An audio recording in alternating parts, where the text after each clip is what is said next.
اعوذ باللہ من الشیطان الرجیم بسم اللہ الرحمن الرحیم. ویورز السلام علیکم. ویورز میں ہوں آپ کا میزبان سید احمد سمیع اور آپ دیکھ رہے ہیں سید احمد سمیع یوٹیوب چینل راولپنڈی اسلام آباد سے. ویورز کل میں نے آپ کو پارلیمانی اور صدارتی جو طرز حکومت ہے اس کے بارے میں تھوڑا سا وہ کیا تھا. تو بات یہ ہے کہ ہماری طرف سے کوئی سا بھی طرز حکمرانی ہو، بس عوام جو چاہتی ہے، عوام کیا چاہتی ہے؟ عوام یہ چاہتی ہے کہ ان کو آٹا، چینی، چاول، دال ملے، وافر مقدار میں ملے اور ان کی آمدنی کے اندر ملے. لیکن پاکستان میں ایک المیہ یہ بھی ہے کہ ہم تنخواہ تو ہر سال کہتے ہیں کہ ہماری دگنی بڑھنی چاہیے، لیکن چینی جو ہے وہ ہمیں 12 روپے، 15 روپے، 50 روپے کلو پہ ملنی چاہیے، جو کہ ناممکن ہے اور یہ غلط بات ہے. بہرحال تھوڑی سی بات آج جو شروع کہیں اور سے کرنی تھی لیکن کر کے یہاں سے دی میں نے. لیکن سب سے پہلے میں آپ کو بتاؤں کہ کرونا کی تباہ کاریاں بڑی تیزی سے جا رہی ہیں اور صرف پاکستان میں نہیں دنیا میں جا رہی ہے. تو یہ جو اومیکرون نام کا جو وائرس آیا ہے اس کی علامت کیا ہے؟ اس کی علامت یہ ہے کہ آپ کو نزلہ یا زکام لگے گا، اور نزلہ اور زکام کے ساتھ آپ کے جو جسے کہتے ہیں کہ حس ہے، سونگھنے کی صلاحیت وہ ختم ہو جائے گی، اور سونگھنے کے ساتھ آپ کی زبان کے اوپر جو ایک ذائقہ آتا ہے کہ یعنی کہ نمک و مرچ کا ایک ذائقہ آپ لیتے ہیں یا کسی بھی چیز کا جو چاٹتے ہیں، مطلب کھانا پکاتے ہوئے اکثر عورتیں ذرا سا زبان پہ چاٹتی ہیں، تو مطلب آپ کا کوئی ذائقہ ختم ہو جائے گا، آپ کے سونگھنے کی حس ختم ہو جائے گی، اور مین چیز یہ ہے کہ اس پہ کھانسی نہیں ہوگی، آپ کو نزلہ یا زکام لگے گا. تو احتیاطی تدابیر اپنائیں، ماسک پہنیں، جو حضرات مسجد کے اندر نماز پڑھتے ہیں ذرا سا تھوڑا سا فاصلہ رکھ لیں، بہتر ہوگا. اپنے لیے نہیں، ساتھ والے کا خیال کریں، آپ کی وجہ سے وہ بیمار نہ ہو. اور اسی طریقے سے جو ایس او پیز ہیں ان کو پکا اڈاپٹ کریں، اور کوشش یہ کریں کہ جسے کہتے ہیں کہ جو ٹیشو پیپر ہے وہ ایک دفعہ استعمال کرنے کے بعد اس کو ڈسپوز آف کر دیں، دوبارہ استعمال نہ کریں. یعنی کہ لوگ ہوتے ہیں وہ تھوڑا سا پوچھا پھر بھی جیب میں رکھ لیں، ایسا نہیں. اور رومال کا استعمال ذرا ترک کر دیں. اگر رومال ہے تو مقصد یہ ہے کہ آپ کے پاس، ظاہری بات ہے رومال ایک دفعہ استعمال کرنے کے بعد پھینکا نہیں جاتا، جیب میں رکھ لیا جاتا ہے. تو رومال کا استعمال کسی اور پرپس کے اندر لے آئیں، ٹیشو پیپر استعمال کریں اور یوز اینڈ تھرو فوراً. اور کوشش یہ کریں کہ جو پھینکیں تو وہ بھی پراپر ڈسپوز آف ہو. اور بری خبر ایک یہ ہے کہ جو ہمارے ایک بہت ہی حردی لذیذ صحافی ہیں عمران خان صاحب صحافی کی میں بات کر رہا ہوں، یوٹیوبر ہیں، وہ کرونا وائرس کے اندر مبتلا ہو گئے. تو میری دعا ہے اللہ تعالیٰ سے کہ اللہ تعالیٰ ان کو جلد صحت یاب کرے. بہت پیارے نفیس انسان ہیں اور بہت ہی اچھی خبریں اور سچی خبریں دیتے ہیں. اب آتے ہیں ذرا پاکستانی کرونا کی جانب. تو پاکستانی کرونا آپ کو پتہ ہے کہ کرونا سے جو روشناس ہم ہوئے ہیں وہ تقریباً 3 سال کے اندر ہوئے. لیکن جب کرونا کو ہم دیکھتے ہیں تو ہمیں پتہ لگتا ہے کہ پاکستان کے اندر تو کرونا بہت پہلے سے موجود ہے. یعنی کہ کرونا کی پہلی لہر کب آئی تھی؟ ذوالفقار علی بھٹو کی شکل کے اندر آئی تھی. اور نون لیگ میں کرونا کی پہلی لہر جو آئی تھی وہ جنرل جیلانی جو تھا وہ نواز شریف کو لے کر آیا تھا. پھر دوسری لہر آئی، دوسری لہر میں شہباز شریف انٹر ہو گیا، ادھر سے بے نظیر انٹر ہو گئی. پھر تیسری لہر آئی جس کے اندر مریم بھی آ گئی، ادھر سے جناب وہ آصف زرداری اور بلاول بھٹو آ گئے. لیکن اس کی ویکسین بھی موجود ہے پاکستان میں، وہ عمران خان کی صورت میں. یعنی کہ سیاست میں بھی کرونا ہے لیکن سیاست میں بھی ویکسین موجود ہے. اب آتے ہیں ذرا وہی صدارتی پارلیمنٹ اور پارلیمانی نظام کی طرف. سب سے پہلی بات یہ ہے کہ نون لیگ نے ایک شور مچانا شروع کیا اور قومی اسمبلی اور سینٹ کے اندر باقاعدہ تحریک پیش کی گئی ہے کہ یہ اگر آئین کو چھیڑا گیا، اور اس میں نفیسہ شاہ بھی بول رہی ہے.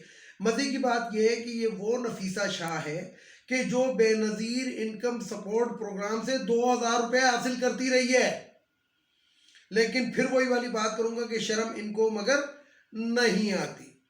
تو بہرحال وہ جو لنڈے کا رستو ہے احسن اقبال وہ فرماتے ہیں کہ جناب اگر آئین کو چھیڑا گیا تو ہم یہ کسی صورت میں نہیں. او بھائی یہ جو آئین کو پہلے جو 27 دفعہ چھیڑا گیا اور تم لوگوں نے چھیڑا ہے، اس وقت تو عمران خان تو پارلیمنٹ میں بھی نہیں تھا. تم لوگوں نے تو آئین کے ساتھ وہ کھلواڑ کیا ہے کہ جس کی کوئی نظیر ہی نہیں ملتی. اور صدارتی نظام لانے کے لیے آئین کو چھیڑنے کی ضرورت نہیں ہے. کل میں نے آپ کو بتایا تھا ایک اس کا سیدھا سمپل سا میں نے حل بتایا تھا آپ کو کہ یہ تو اس طریقے سے بھی ہو سکتا ہے, اس میں تو آئین کو چھیڑنے کی ضرورت ہی نہیں ہے. آئین میں جو 18ویں ترمیم نواز شریف نے زرداری کے ساتھ مل کر کی تھی, یہ ایک ایسی بدترین ترمیم ہے گی کہ اگر آپ اس کو اسٹڈی کریں تو آپ سوچ نہیں سکتے. صوبہ خود مختار, ان کی دولت جو ہے وہ خود مختار, یعنی کہ وہ ان کو حاصل, وفاق جو ہے وہ غیر ملکی قرضے حاصل کرے اور غیر ملکی قرضوں کے بعد NFC کی شکل کے اندر یہ اپنے لے جائے اور وفاق جو ہے وہ اسی طرح رہ جائے. تو یہ ایک بدترین مثال قائم کی گئی تھی. اب اگر ہم آتے ہیں صدارتی نظام کی جانب, تو صدارتی نظام کے اندر صوبے تو رہیں گے نہیں, چھوٹے چھوٹے انتظامی یونٹس کے اندر ان کو تبدیل کر دیا جائے گا. یعنی کہ جتنے ہمارے ضلع ہیں شاید ان کو ضلعوں کو یعنی کہ چھوٹے لیول کے اوپر یہ تقسیم ہو جائیں گے. اور جو صدر پاکستان کا انتخاب ہوتا ہے یعنی کہ صدارتی نظام میں, وہ ڈائریکٹ عوام کرتی ہیں. اچھا, یہاں پہ میں عمران خان کو ایک وعدہ یاد کرانا چاہتا ہوں کہ عمران خان صاحب نے کہا تھا کہ جو سینٹ کے انتخابات ہیں جس کے اندر پیسہ چلتا ہے, اور آپ نے سیدھا دیکھا یوسف رضا گیلانی کس طرح جیتا, یعنی کہ تاریخ کی بات نہیں ہے تو ابھی کی بات ہے کہ وہ پہلے ہی کہہ رہا تھا ہم آج جیت جائیں گے. اس کا بیٹا جو ہے وہ ووٹ کو ضائع کرنے کا طریقہ لوگوں کو بتا رہا تھا, لیکن الیکشن کمیشن سویا ہوا تھا اور آج تک اس کے اوپر انہوں نے کوئی بات نہیں کرتا الیکشن کمیشن والا. تو مسئلہ یہ ہے کہ پارلیمانی نظام ان لوگوں کو اسی لیے سوٹ کرتا ہے کہ یہ خود جیت جائیں, پھر اپنی بیوی کو لے آئیں خواتین کی مخصوص نشستیں, اور بیٹی کو لے آئیں جناب یہ سینٹ کے اندر, یعنی کہ ایک ایک گھر کے 3 بندے مفت میں آ جاتے ہیں ایک ہی الیکشن کے اوپر, ایک ہی الیکشن جیت کے. لیکن صدارتی نظام میں کیونکہ ایسا نہیں ہوتا. پھر یہ جو لنڈے کا رستو ہے احسن اقبال, یہ سوچ رہا ہے گا, دیکھیں وزیر اعظم تو یہ بنا نہیں, آج تک نہیں بنا نا, وزیر ہی رہا ہے نون لیگ کا. تو یہ کیا پورے پاکستان کی ترجمانی کر رہا ہے؟ کیا یہ پورے پاکستان کا ترجمان ہے؟ کیا 22 کروڑ عوام کا یہ ایک ہی لیڈر ہے؟ اگر ایسا لیڈر ہے, 22 کروڑ عوام نے اگر اس طرح کا لیڈر منتخب کرنا ہے تو پھر اللہ ہی حافظ ہے عوام کا بھی. اور ان کی شکلیں دیکھیں آپ, مولانا فضل الرحمان سے لے کے احسن اقبال, نواز شریف سے لے کے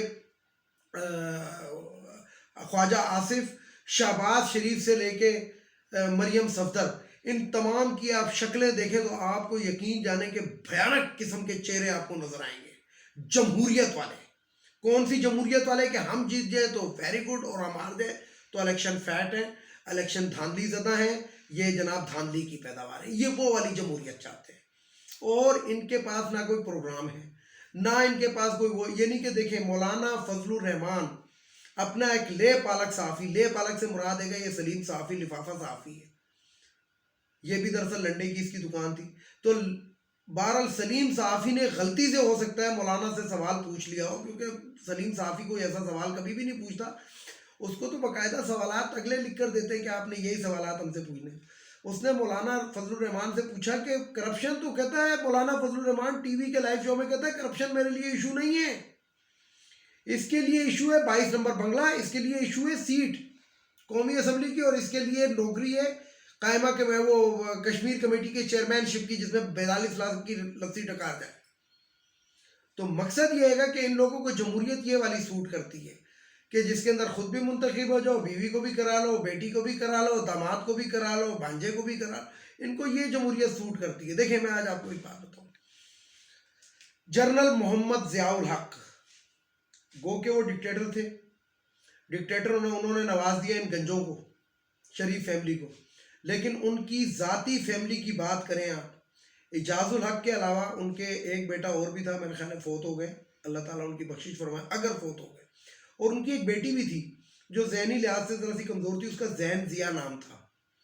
اور ضیاء الحق کی جو سگی بہن ہے یہ پشاور کے اندر آج بھی یہ جو ہے گورا بازار کے اندر رہتی ہیں. تو وہ جو ذہن ضیاء ہے وہ ذہنی طور پہ معذور تھی, لیکن نہ اس کے پاس کوئی فلیٹ ہیں, نہ اس کے پاس کوئی ایون فیلڈ میں فلیٹ ہیں, نہ کبھی آپ نے سنا ہوگا کہ وہ غیر ملک علاج کے لیے جا رہی ہے, نہ آپ نے کوئی ایسی بات سنی ہوگی. پھر اس کے بعد آ جاتے ہیں جنرل پرویز مشرف صاحب کی.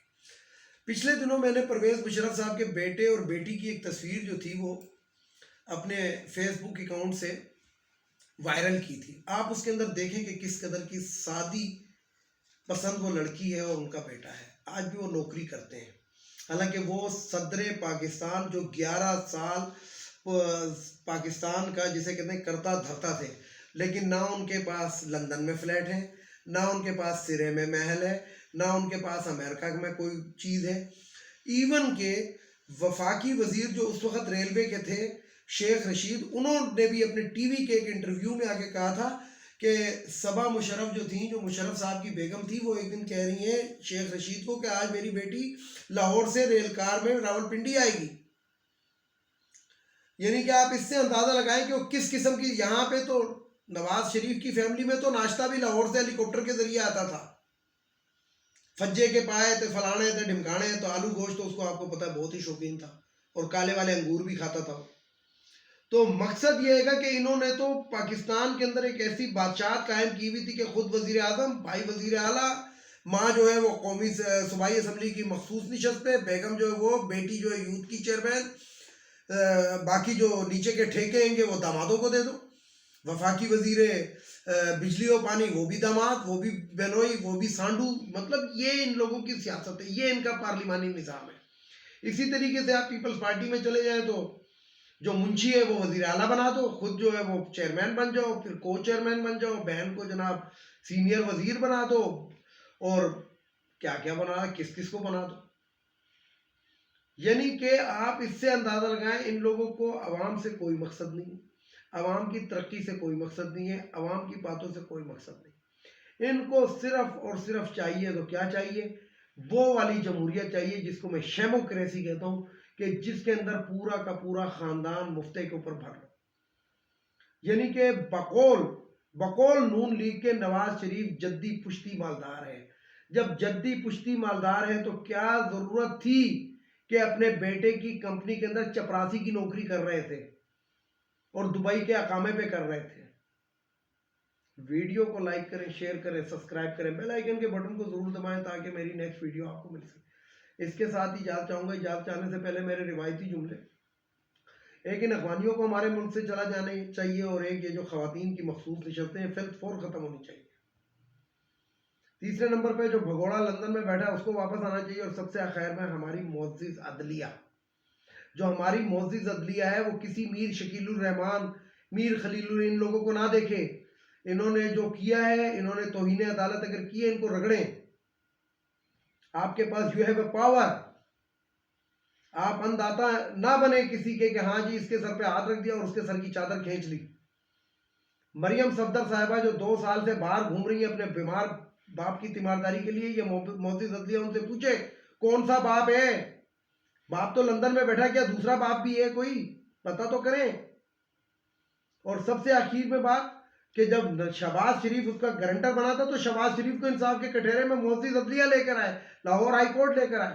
اور اگر لاہور ہائی کورٹ نہیں لیتا تو سپریم کورٹ کو چاہیے کہ اس کے اوپر سو موٹو ایکشن لے.